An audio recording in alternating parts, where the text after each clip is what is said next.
میرے بھائی کا گھر خراب ہو، مناسب یہی ہے کہ میں کہیں اور شفٹ ہو جاتا ہوں۔ اب اتنی ذلت اور شرمندگی کے ساتھ اس چھت کے نیچے رہنا تو ممکن نہیں۔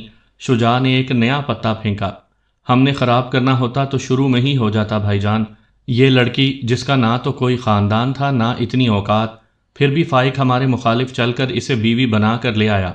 ہم نے بنا رکھا نا اسے اپنی عزت، لیکن سچ تو یہی ہے کہ اس نے ہمیشہ ہمارے لیے فائق کے دل میں بدگمانی ڈالی، اور اب بھی اسی ڈھٹائی سے جھوٹے الزام لگا کر اس کا دل میلا کر رہی ہے، دو بھائیوں میں تعلق توڑوا رہی ہے۔ رفت دکھاوے کے آنسو بہاتی وہیں صوفے پر سر پکڑ کر بیٹھ گئی۔ اور آپ کیا کر رہی ہیں رفت آپا؟ آپ تو شیطان بن کر میاں بیوی کا رشتہ توڑوانے کی کوشش کر رہی ہیں۔ 2 سال سے آپ کی ہر تذلیل کو خاموشی سے برداشت کیا ہے، صرف اس لیے کہ آپ فائق کی بہن ہیں، مگر آپ کے پاس رحم ہے نہ انسانیت۔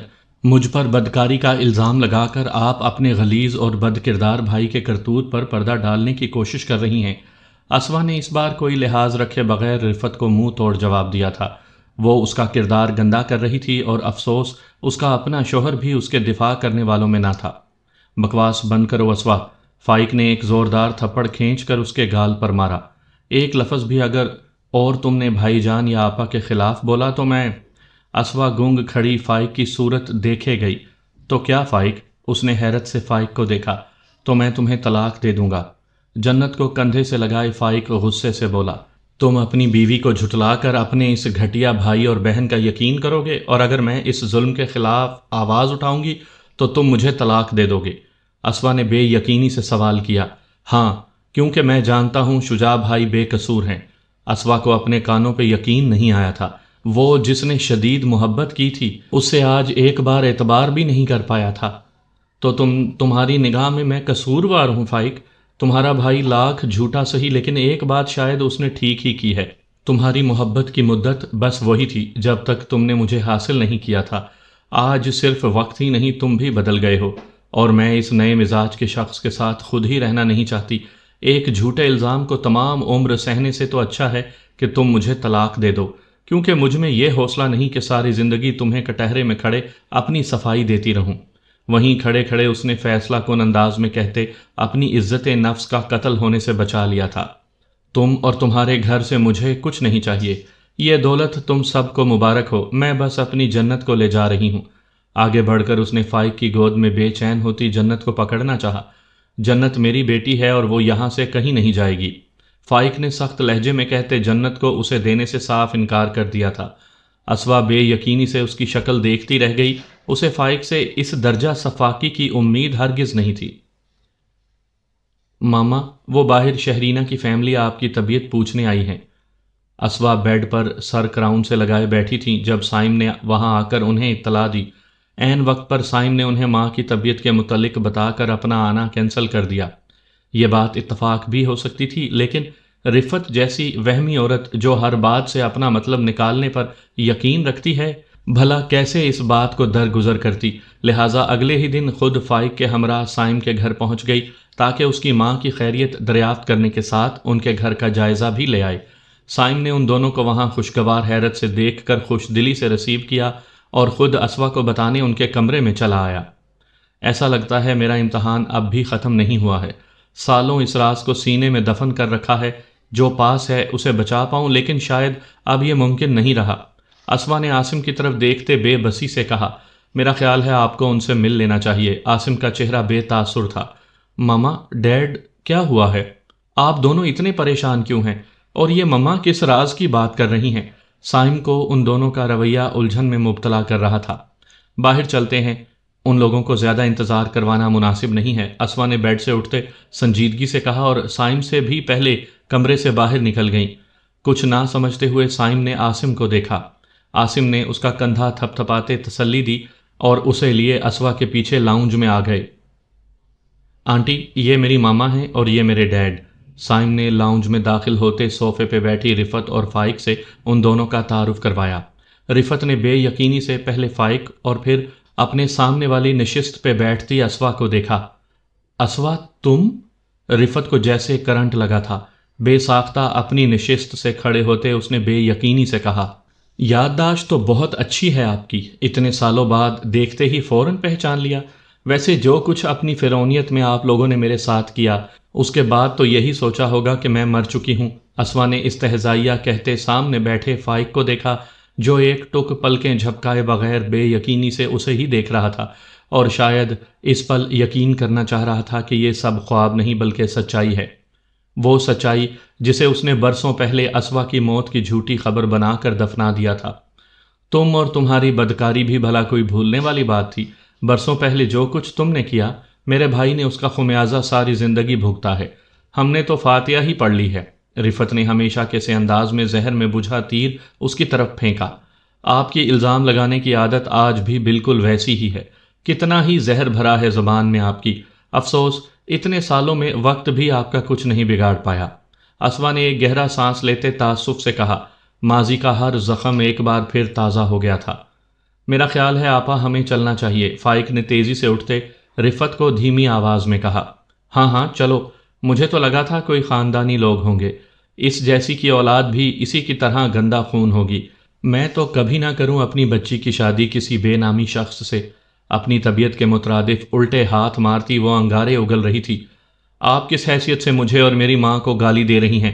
ماما آپ انہیں کیسے جانتی ہیں؟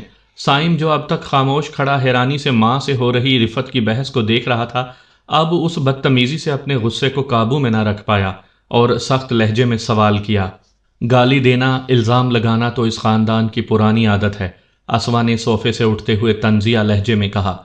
بڑی ہی بے شرم اور ڈھیٹ عورت ہے بھائی، مجال ہے جو آنکھ میں ذرا سی بھی ندامت ہو۔ رفت کی زبان کے آگے خندق تھی، یہ سوچے بغیر کہ وہ اس وقت اسوا کے گھر میں کھڑی ہے، اس نے ایک بار پھر اس کی شخصیت پہ وار کیا تھا۔ ندامت اور شرمندگی انہیں ہو جو گناہ گار ہیں، شرم انہیں آنی چاہیے جو بہتان لگاتے ہیں، جھوٹی گواہی دیتے ہیں۔ گھر کی بہو بیٹی کو ہوس کی نگاہ سے دیکھنے والے جب نادم نہیں تو میں کیوں شرمندگی محسوس کروں؟ اسوا تڑپ کر بولی۔ اسوا بی بی اتنی سچی تھیں تو اس رات ثابت کر دیتیں، چوروں کی طرح کیوں نکل گئیں؟ الزام لگانا آسان تھا اور ثابت کرنا مشکل۔ گو دل ہی دل میں شدید خوف زدہ بھی تھی کہ کہیں اتنے برسوں بعد بھانڈا پھوٹ نہ جائے۔ اس وقت تو جلتی پہ تیل کا کام کرتی باتوں سے بھائی کو راضی کر چکی تھی، لیکن آج اتنے سال بعد کیا پتا فائق کے اندر نرم گوشہ جاگ جائے۔ اس لیے ضروری تھا کہ اس کے زخم پر بار بار چوٹ لگائی جائے تاکہ تکلیف کی شدت کم نہ ہو۔ الزام کو ثابت تو اس وقت کیا جاتا ہے جب کوئی یقین کرنے والا بھی ہوتا۔ آپ دو لوگوں کے فریب کی پٹی بندھے اس بینائی سے مرحوم شخص کو میرا سچ کہاں دکھائی دیتا؟ میں چور ہوتی تو ہاتھ جوڑ کر معافی مانگ لیتی، میرا فیصلہ ہی میری سچائی کی ضمانت تھا۔ وہ پر اعتماد اور فائق کی آنکھوں میں دیکھتے ہوئے بولی۔ فائق سن کھڑا اسے دیکھے گیا اور پھر نگاہیں چراتا دروازے کی طرف پلٹا۔ میری بیٹی کیسی ہے فائق؟ اسوا نے جتاتے ہوئے سوال کیا۔ اس سے تمہارا کوئی تعلق نہیں ہے، وہ صرف میری بیٹی ہے، فائق نے دھیمی آواز میں اس کی طرف دیکھے بغیر جواب دیا۔ وہ تمہارے پاس آج بھی میری امانت ہے، کہا تھا نا اس دنیا میں نہیں لے سکی، روز حشر اسے تم سے واپس لوں گی۔ اسوا نے یاد دہانی کرائی۔ فائق مٹھیاں بھینچے 22 سال پرانے ان لفظوں کی باز گشت محسوس کرتا رہا جو گھر سے نکلتے اس کے بے رحم سلوک پہ اسوا نے اسے کہے تھے۔ تمام عمر ان لفظوں نے اسے چین سے سونے نہیں دیا تھا۔ وہ اپنا ہر حق اسے معاف کر کے گئی تھی سوائے اس ایک کے، اور تمام عمر فائق کبھی خود کو اس بوجھ سے نجات نہیں دلا پایا تھا کہ اس نے اسوا کے ساتھ اس معاملے میں بہت بڑی زیادتی کی تھی۔ ضمیر کے کچوکے آج بھی بری طرح اذیت دے رہے تھے، اسی لیے وہ وہاں مزید کھڑا نہ رہ پایا اور تیزی سے کمرے سے باہر نکل گیا۔ اس کے پیچھے رفت بھی آنکھیں گھماتی باہر چلی گئی۔ ماما یہ سب؟ ان کے نکلتے ہی سائم نے بے اختیار سوال کیا تھا۔ بتاتی ہوں سائم، آج سب بتاتی ہوں۔ اسوا نے ایک نظر عاصم کو دیکھتے ہوئے دھیمی آواز سے کہا، جو اس ساری گفتگو کے دوران ایک خاموش تماشائی کی حیثیت سے موجود تھے۔ عاصم کا تعلق ایک متمول گھرانے سے تھا۔ وہ والدین کی اکلوتی اولاد تھا، اس لیے زندگی میں ہر کام اپنی مرضی و منشا کے مطابق کیا، یہاں تک کہ شادی بھی۔ کمیلہ سے اس کی ملاقات امریکہ میں دوران تعلیم ہوئی، جس کے بعد ان دونوں کے درمیان دوستی اور پھر محبت کا تعلق بالآخر ان کی شادی کا موجب ٹھہرا۔ جمیلہ بیگم بیٹے کی خوشی میں خوش تھیں، اسی لیے دل پر پتھر رکھ لیا۔ وہ خواب جو ہر ماں اپنے بیٹے کی شادی کو لے کر دیکھتی ہے، وہ تو بہرحال پورا نہ ہو سکا تھا۔ پھر بھی ان کی خواہش تھی کہ عاصم اپنی گھرستی میں خوش رہے۔ کمیلہ مغرب کی رہنے والی اپنی زندگی اپنی مرضی سے گزارنے کی سوچ رکھتی تھی، تو دوسری طرف عاصم نے بھی کبھی کمپرومائز سے رہنا نہیں سیکھا تھا۔ یہی وجہ تھی دونوں کے درمیان جلد اختلافات نے جگہ بنا لی، اور ان میں اضافہ اس وقت ہوا جب جمیلہ بیگم کو اچانک فالج آ گیا۔ تنہا ماں کو پاکستان چھوڑنا عاصم کے لیے ممکن نہیں تھا، لیکن کمیلہ پاکستان آنا چاہتی تھی، نہ ہی امریکہ میں اس کی والدہ کی ذمہ داری قبول کرنے کو تیار تھی۔ مجبوراً عاصم اکیلا ہی پاکستان چلا آیا، لیکن وہ بری طرح پھنس چکا تھا۔ کمیلہ امید سے تھی اور اس حالت میں وہ اسے وہاں اکیلا بھی نہیں چھوڑ سکتا تھا۔ ان کا آنے والا بچہ بہرحال ان دونوں کے درمیان رشتے کو بہتر کرنے کی ایک کڑی بن سکتا تھا۔ اس رات جب فائق نے اسوا کو طلاق دے کر جنت کو زبردستی اپنے پاس رکھ لیا، 2 سال پہلے وہ اس گھر اور فائق کی زندگی میں خالی ہاتھ آئی تھی۔ 2 سال بعد اپنی سب سے قیمتی متاع، اپنا رشتہ اور اولاد اسے سونپ کر ایک بار پھر خالی ہاتھ ہی اس کی زندگی سے نکل گئی تھی۔ اس کا غم اتنا شدید تھا کہ اس رات اس کی برستی آنکھوں کے ساتھ آسمان بھی خوب رویا۔ وہ گھر سے نکلی تو ہر طرف جل تھل ہو رہی تھی۔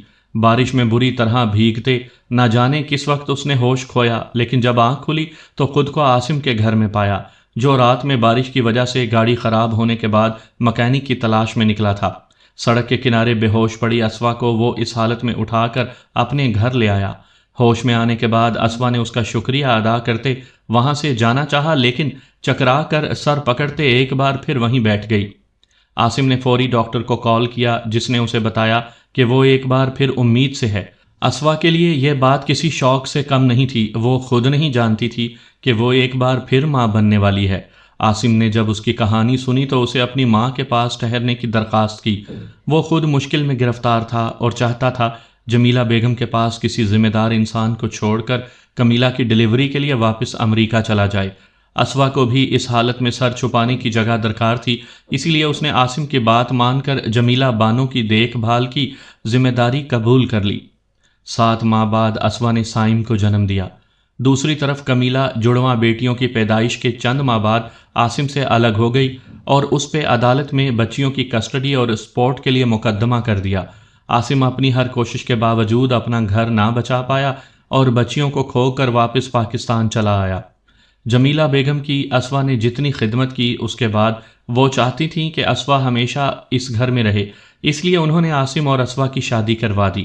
گو اسوا ایک بار پہلے بھی زندگی میں ایک بڑے درد سے گزر چکی تھی، تو دوسری طرف عاصم بھی ایک ناخوشگوار واقعہ سے ٹوٹ کر لوٹا تھا، لیکن ان دونوں نے ہی جمیلہ بیگم کی خواہش پہ سر جھکایا۔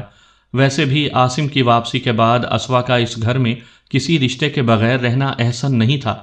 ان کی شادی کے چند مہینے بعد جمیلہ بیگم نے جان دینے والے کے سپرد کر دی۔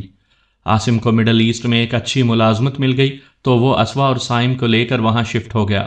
دوسری طرف ایک حادثے میں کمیلہ اور دونوں بچیوں کا ایکسیڈنٹ ہوا، جس میں ان تینوں ہی کی موت واقع ہو گئی۔ عاصم اس غم کے پہاڑ کو بھی چپ چاپ سہ گیا۔ سائم کو اس نے نہ صرف اپنا نام دیا بلکہ ایک باپ کی طرح محبت بھی کی۔ اپنی اولادوں کو کھونے کا جو غم اس کے اندر تھا، وہ کمی سائم کی صورت میں پوری ہو گئی تھی۔ آج اتنے سالوں کے بعد سائم پہ کھلے اس راز نے اس کی شناخت کو ہلا کر رکھ دیا تھا، لیکن سچ تو یہ تھا کہ وہ عاصم سے بے حد محبت کرتا تھا۔ عاصم کو اگر کوئی خدشہ تھا کہ سائم سچائی جاننے کے بعد اسے بدگمان ہو جائے گا، تو وہ اس کی یقین دہانی نے ختم کر دیا تھا۔ اس نے اسوا اور عاصم کی بات کا یقین کرتے ان کی تربیت کا مان رکھا تھا۔ عاصم اور اسوا کے سائم کو لے کر تمام تحفظات دور ہو گئے تھے، لیکن اب اسوا جنت سے ملنے کو بے چین تھی، یہ جانتے ہوئے بھی کہ فائق کسی صورت اسے اسوا سے تعلق واسطہ نہیں رکھنے دے گا۔ اس کا دل بیٹی کو ایک بار سینے سے لگانے کو تڑپ رہا تھا۔ سائم سے ماں کی یہ حالت دیکھی نہ گئی اور اس نے شہرینہ کو کال کر کے ساری بات شروع سے لے کر آخر تک بتا دی، اس اطلاع کے ساتھ کہ وہ جنت کو لینے آ رہا ہے۔ شہرینہ سائم کی باتیں سن کر بری طرح شاکڈ رہ گئی تھی۔ دیکھ لی پھر اس کی کارستانی فائق میاں، دوسرا بیاہ رچا کر بیٹھی ہے اور ایک تم ہو جس نے ساری عمر اس کے سوگ میں گزار دی۔ ڈرائیور کی وجہ سے وہ راستے میں کچھ کہہ نہیں سکی تھی، اسی لیے رفت نے گھر میں داخل ہوتے اپنی بھڑاس نکالی۔ دوسری شادی اس کا حق تھا آپا۔ فائق جو تمام راستہ لب بھینچے بے حد خاموش رہا، اس نے دھیمے انداز میں لب کشائی کی، اور جو ہمارے خاندان کے منہ پہ کالک پوت دی اس کا کیا؟ رفت کے اندر خوف امڑ رہا تھا کہ کہیں اسوا کے اچانک سامنے آنے کے بعد فائق سچ میں اس کا اعتبار نہ کر لے۔ اسی خدشے کی وجہ سے وہ مستقل فائق کا برین واش کر رہی تھی۔ فائق نے کوئی جواب نہ دیا، وہ اب تک اسی شوق میں تھا۔ پھر رفت کی سخت باتوں سے دل کے زخم ایک بار پھر ادھڑ گئے تھے۔ کیا ہو گیا رفت، کیوں انگارے چبا رہی ہو؟ جنت تو بتا رہی تھی تم دونوں اس لڑکے کے گھر گئے تھے جہاں سے شہرینہ کا رشتہ آیا ہے۔ شجاع کی آواز پہ ان دونوں نے ہی چونک کر اس طرف دیکھا۔ وہ ابھی کچھ دیر پہلے ہی گھر واپس آیا تھا اور ان دونوں کا منتظر تھا۔ جیسے ہی خبر ہوئی لانج میں آ گیا، لیکن دوسری طرف رفت کا موڈ ایک الگ کہانی سنا رہا تھا۔ نام مت لیں اب اس رشتے کا آپ بھائی صاحب، کچھ جانتے بھی ہیں اس لڑکے کی ماں کون ہے؟ اس نے شجاع کے پاس صوفے پہ بیٹھتے جل کر کہا۔ اسوا۔ شجاع کے سوال سے بھی پہلے اس نے خود ہی رازداری سے نام دہرایا۔ اسوا؟ وہ زندہ ہے؟ شجاع کی آنکھیں حیرت سے پھیلیں اور اس نے لبوں پہ زبان پھیرتے فائق کو دیکھا جو سر جھکائے خاموش بیٹھا تھا۔ ارے زندہ ہی نہیں، دوسری شادی کر کے ایک بار پھر ٹھاٹھ سے زندگی گزار رہی ہے۔ رفت جذباتی انداز میں اس بات کی پرواہ کیے بغیر کہ اس کا یہ جملہ وہاں آتی جنت کے کانوں تک بھی بآسانی پہنچا ہے، بولے جا رہی تھی۔ چھوڑیں آپا، جو ہوا اسے بھول جائیں۔ فائق نے ایک مرتبہ پھر اسے ٹوکا۔ ہائے کیسے بھول جاؤں، تیور دیکھے تھے اس کے؟ جنت کا ایسے پوچھ رہی تھی جیسے سارا حق بس اسی کا ہے۔ رفت کے اندر اٹھتا اشتعال اسے بے چین کر رہا تھا۔ جھوٹا یوں ہی سب سے زیادہ واویلا مچاتا ہے، وہ بھی جب اس کے پول کھلنے کا اندیشہ ہو، اور اس وقت وہ بالکل ایسا ہی کر رہی تھی۔ آخر ماں ہے اس کی، شجاع نے دبی زبان سے سمجھایا۔ کیا میری ماما زندہ ہیں؟ تو پھر آپ لوگوں نے یہ جھوٹ کیوں بولا کہ وہ مر چکی ہیں؟ جنت بھاگی ہوئی آگے آئی اور ان سب سے مشترکہ سوال کیا۔ کیونکہ ایک بدکار اور بد کردار عورت کا مر جانا ہی اس گھر اور تمہارے حق میں بہتر تھا۔ فائق اور شجاع تو گھبرائے، لیکن رفت نے خود پہ قابو پاتے فی الفور کہا۔ ماں تو ماں ہوتی ہے پھپھو، آپ سب نے مجھے ان کی ایک جھلک بھی نہیں دیکھنے دی۔ میں ساری عمر اپنی ماں کے لیے ترستی رہی، اللہ سے شکوہ کرتی رہی کہ اس نے میری ماں کو اتنی جلدی واپس کیوں بلا لیا، اور آج آپ… وہ بلک بلک کر رونے لگی۔ یہ سب تمہارے بھلے کے لیے ہی کیا ہے میری بچی، وہ عورت اس قابل نہیں تھی کہ تم پہ اس کا سایہ بھی پڑے۔ رفت نے آگے بڑھ کر روتی ہوئی جنت کو گلے لگاتے بناوٹی پیار جتایا۔ بس کر دیں اماں، اور کتنا زہر اگلے گی آپ؟ جو کچھ آپ ساری زندگی جنت آپی کے ساتھ کرتی آئی ہیں، اس کے بعد تو مجھے 100% یقین ہے کہ سائم بالکل سچ کہتا ہے۔ آپ نے ہی اسوا آنٹی کو گھر سے نکالا ہوگا۔ شہرینہ اب تک بے یقینی اور حیرت میں ڈوبی تھی۔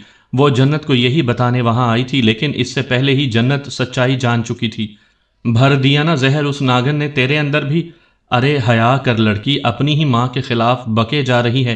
ایک بات کان کھول کر سن لے، میں مر کے بھی اس لڑکے سے تیری شادی نہیں کروں گی۔ ارے کیا معلوم کس گناہ کی پیدائش ہے وہ؟ جنت کو پرے دھکیل وہ بیٹی سے الجھنے لگی۔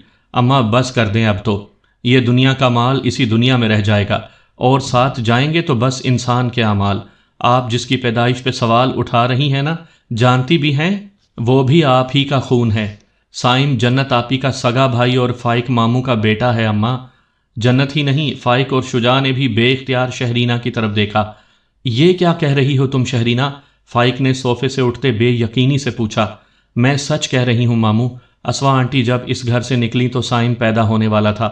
وہ تو خود بھی ان دنوں یہ بات نہیں جانتی تھیں۔ عاصم انکل سے ان کی شادی ان کی پہلی بیوی سے علیحدگی کے بعد 20 سال پہلے ہوئی۔ سائم آپ کا بیٹا ہے ماموں، آپ کا اکلوتا وارث، شہرینہ نے آگے بڑھ کر پختہ لہجے میں کہا۔ ارے وہ جھوٹی ہے، کچھ بھی کہے گی تو ہم اس پر اعتبار کر لیں گے۔ پہلے بھی اس نے شجاع بھائی جیسے پارسا انسان پر بہتان لگایا، اور اب اس لڑکے کو فائق کا بیٹا بنا رہی ہے تاکہ اس کے ذریعے یہ ساری دولت ہتھیا لے۔ رفت کا دل کیا آج تو بیٹی کا گلا گھونٹ ہی دے، وہ ہر طرح آج اس کی پوزیشن خراب کرنے کے چکر میں تھی۔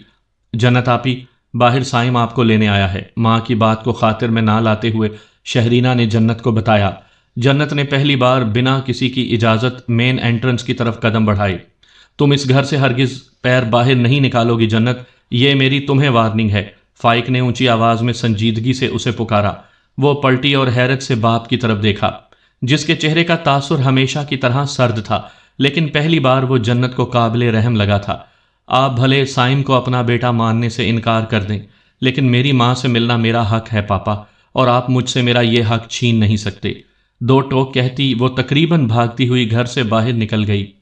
یہ لو، اس کی شے پہ تمہاری بیٹی کے منہ میں بھی زبان آ گئی فائق، دیکھا کیسے بغیر اجازت نکل گئی۔ رفت نے گھورتے ہوئے بیٹی کو دیکھا۔ میں تو کہتی ہوں ابھی کچھ نہیں بگڑا، بس اب آپ لوگ فیصلہ کر لیں، جتنی جلدی ہو جنت اور شاداب کی شادی کر دی جائے۔